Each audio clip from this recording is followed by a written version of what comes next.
ang mga teacher sa karon. Good morning mayong aga. Pagsugod pa lang sang klase, homework dayon ang tirada.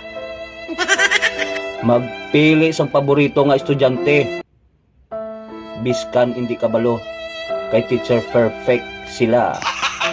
Kaya ang iba nga ginikanan, under table ang tirada. Pero ang mahambal ko, fair kamo sa mga estudyante.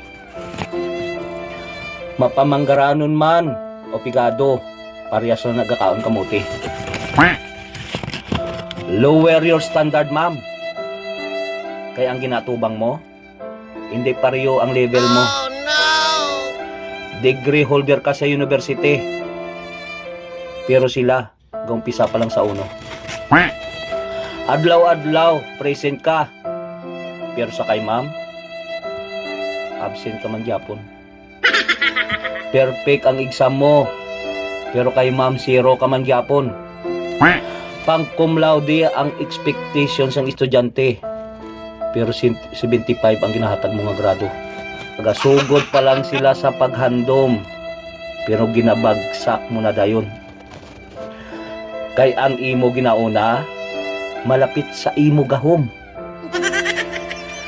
Di pareho ang inyo level of perfection. Kay ang iban, lit bloomer gihapon.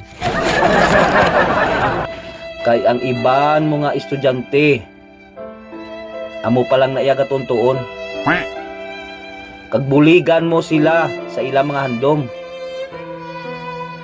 Kay amo na ang imo role kag pasyon.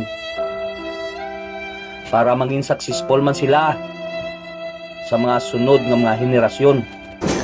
Sarap. Kag salamat gali sa tanan nga mga teachers, congratulations. Kag sa nag-comment sa akon, hindi ko ya teacher, sir. Teacher ko ya sang manog hilot.